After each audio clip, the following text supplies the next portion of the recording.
दुनिया का सबसे ऊंचा और सबसे ठंडा बैटलफील्ड सियाचिन ग्लेशियर। यहां दुश्मन से पहले मौसम आपकी जान लेने के लिए तैयार रहता है।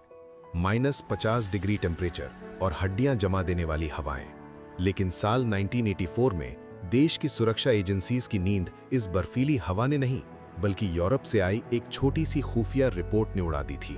दरअसल लंदन के एक मशहूर एक्सट्रीम वेदर गियर सप्लायर के पास एक बहुत बड़ा ऑर्डर आया था।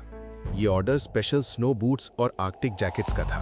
वही जैकेट्स जो इंडियन आर्मी अपने जवानों के लिए खरीदती थी।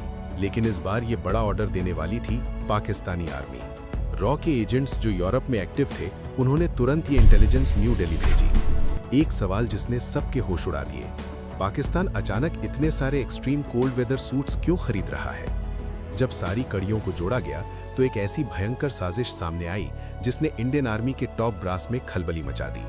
पाकिस्तान एक सीक्रेट मिलिट्री मिशन प्लान कर रहा था, सियाचिन ग्लेशियर पर हमेशा के लिए कब्जा करने का। अगर पाकिस्तान सियाचिन पर अपना झंडा लहरा देता तो काराकोरम पास और अक्साई चिन के जरिए पाकिस्तान और चीन की सेनाएं आपस में जुड़ जाती। भारत के नक्शे का एक बड़ा हिस्सा और हमारी नॉर्दर्न बॉर्डर्स हमेशा के लिए दुश्मन की गन पॉइंट पर होती। देश की सुरक्षा एक ऐसे दौराहे पर खड़ी थी जहां एक दिन की देरी का मतलब था हमेशा की हार। इंटेलिजेंस रिपोर्ट से पता चला कि पाकिस्तान 17 अप्रैल को अपनी फौज भेजकर सियाचिन की चोटियों पर कब्जा करने वाला है। वक्त रेत की तरह मुट्ठी से फिसल रहा था। इंडियन आर्मी ने फैसला किया कि हम दुश्मन की चाल का इंतजार नहीं करेंगे, और यहीं से जन्म हुआ ऑपरेशन मेघदूत का।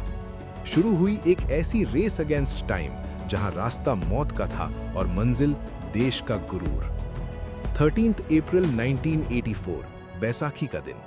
पाकिस्तान के आने से ठीक 4 दिन पहले खराब मौसम और भयंकर बर्फीले तूफान के बीच इंडियन एयरफोर्स के हेलीकॉप्टर्स ने कुमाऊन रेजिमेंट के जवानों को दुनिया की सबसे खतरनाक चोटियों पर उतारना शुरू किया। न ठीक से सांस लेने की जगह थी और ना ही कोई सहारा, लेकिन हमारे जवानों के इरादे उस बर्फ से भी ज्यादा ठोस थे। जब कुछ दिनों बाद पाकिस्तानी फौज अपने नए स्नो सूट्स पहनकर वहां पहुंची तो उनके पैरों तले जमीन खिसक गई, क्योंकि उनसे पहले वहां तिरंगा लहरा रहा था। एक वक्त पर मिली खुफिया जानकारी और हमारे जवानों के अद्भुत साहस ने उस दिन सिर्फ एक बर्फीला पहाड़ नहीं बचाया था, बल्कि दुश्मन को भारत का नक्शा बदलने से हमेशा के लिए रोक दिया था।